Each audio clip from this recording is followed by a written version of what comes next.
Cyber Innovations in the Private Sector highlights case studies and the latest industry trends from private vendors.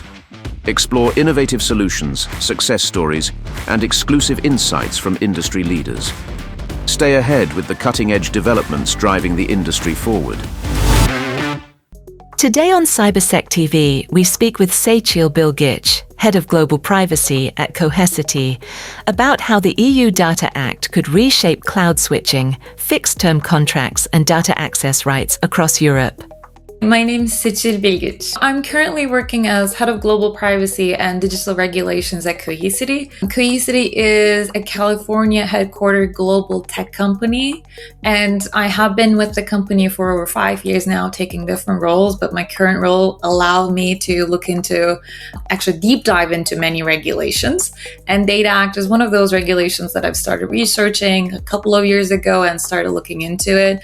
And then the more I read about it, the more I understood that there are some areas that needs to be explored further because there were some misunderstanding. And I should add, I'm here in my personal capacity, so all opinions are my personal opinions and do not reflect the opinions of my employer. EU Data Act is definitely a shift because up until now, data access rights have been under the GDPR. So it was related to personal data.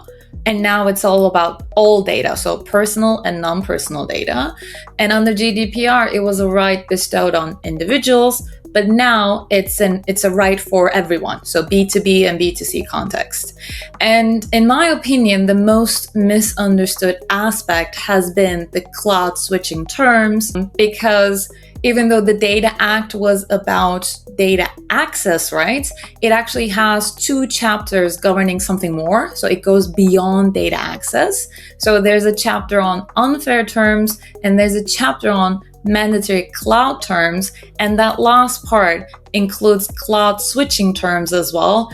And unfortunately, so far, it has been misunderstood by some parties. There has been a confusion regarding contract termination and cloud switching because there's a reference to termination under the cloud switching terms. So Article 25 of the Data Act, which is talking about cloud switching and talking about the mandatory timelines for switching, makes a reference to termination.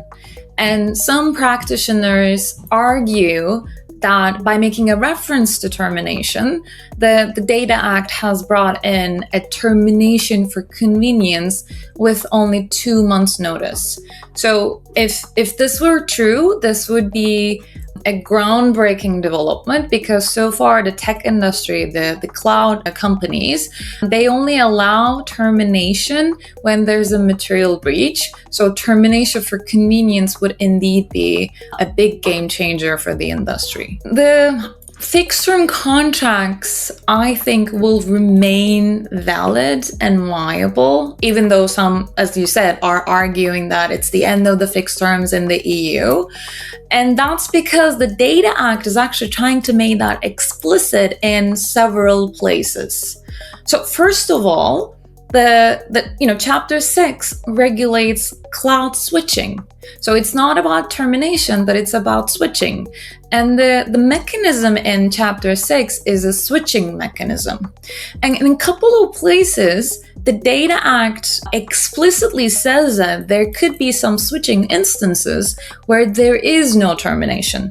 For example, recital 78 and 99 explicitly says that sometimes companies can switch and use 2 companies simultaneously without terminating either. Secondly, if you read Article 25 of the Act, the article that makes the reference to termination, you will see that it says, where applicable, the contract will be terminated. That means there will be some instances where it will not be applicable to terminate the contract. And the Data Act actually goes beyond and makes a reference in recital 89 that the Data Act is not trying to prohibit or prevent fixed-term contracts. So it explicitly says fixed-term contracts will be valid under the Data Act.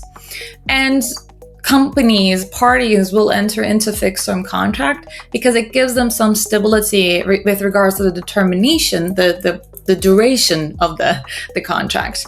And if one party would be able to walk away at any time with 2 months notice, then fixed term contracts would lose their meaning.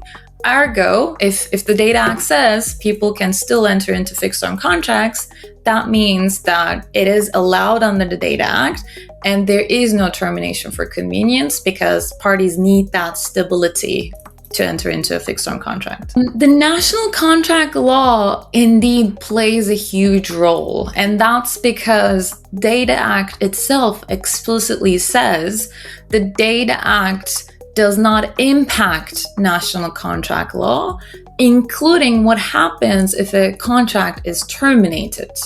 So we have established that not all switching leads to termination, but if a switching leads to termination, it's up to the parties to determine what happens in case of a termination.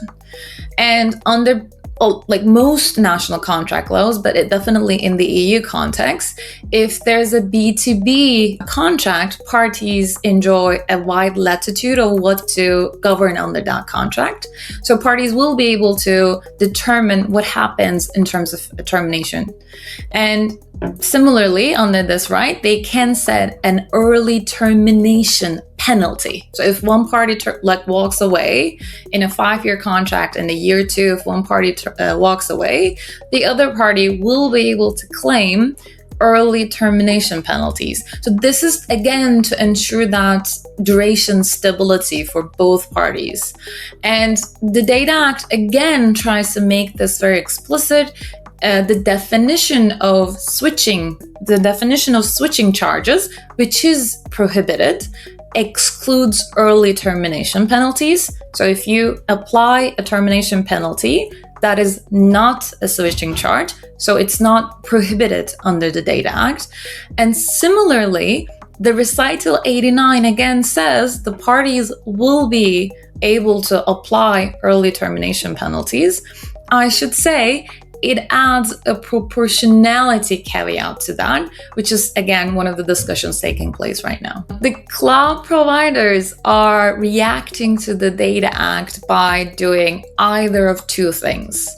One, some companies are moving to upfront billing, because if there's a risk that the customers can terminate at any time, companies want to ensure that they at least get the full sum at the beginning so that they don't run into the discussions about early termination penalties or, termination for convenience right at the end. Or some companies are making it very explicit in their contract that in case of early termination of a fixed-term contract, the cloud provider will be able to claim the full remaining fees. Again, from the cloud provider's perspective, the fixed-term contract is about stability and financial visibility. So they're trying to ensure that financial stability and visibility via asking for the full remainder of the fees in case of a termination. The Act, as you said, aims to make switching easier, and I think it does a very good job of that, because I have looked into the impact assessment that went into the proposal of the Act. I have looked into the assessments of the cloud providers, and the main friction area was determined by the Commission as unequal terms. And the Data Act tries to solve that problem by ensuring that more balanced terms will be agreed between the parties. It's because they will be mandatory terms under the Data Act. So the parties will not be able to deviate from them. But, as a transactional lawyer, I should say, beautifully written contracts do not always solve all of the problems, to our dismay. Even the best contracts will lead to some disputes. So we will see if, the impact of the Data Act will be able to solve all switching problems, or if there'll still be some problems between the providers and the customers in the future. Companies are balancing compliance with multiple regulations, GDPR, some could be DSA, DMA, DORA. There are a lot of regulations coming out of the EU's digital decade. And most likely companies that are subject to these regulations are subject to other regulations in other jurisdictions, and there is an increasing number of regulations nearly everywhere around the world. The best way to address compliance with these intersections is actually understanding the intersection first. Like, this may sound, intuitive, but because all of the regulations are being applied in different timelines, sometimes companies will lose sight of what is more relevant. For example, DORA became applicable almost 2 years ago, and now we have Cyber Resiliency Act and NIS2 becoming applicable, and they are actually much more relevant to each other, even though there is a gap. And similarly, Data Act, as you said, is about data access, and it builds on some of the terminology that we have learned from GDPR. And I think it's important to use any existing procedures in the company. For example, individuals have data access rights under the GDPR, so all companies will have a mechanism ensuring how to search for data for an individual and how to make sure company can share that data with the individual in a secure manner. So perhaps they can build upon that and find a way to share the data under Data Act with the companies in a similar fashion.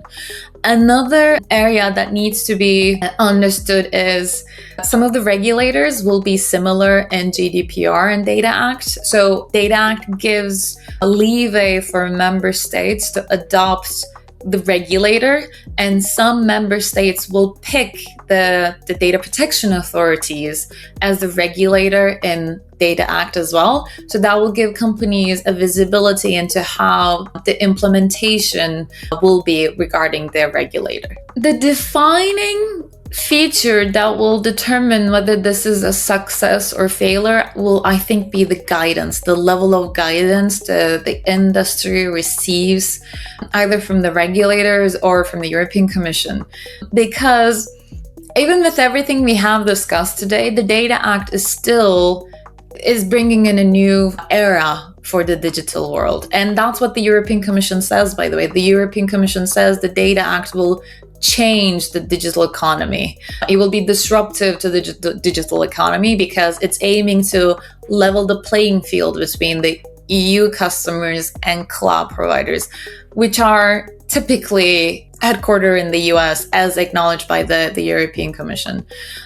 Because this is quote unquote a disruptive regulation, there is a lot of need for guidance to implement what the law really means. Like the discussion we had about the termination for convenience, or is it a switching mechanism, or early termination penalties. Because these are all brand new and they are, so different from every other regulation that we have covered, parties will interpret them in a very different manner. So if the EU Commission wants to ensure that it goes, it walks toward the goal that they have, it moves in that direction, we will need guidance on how to do that.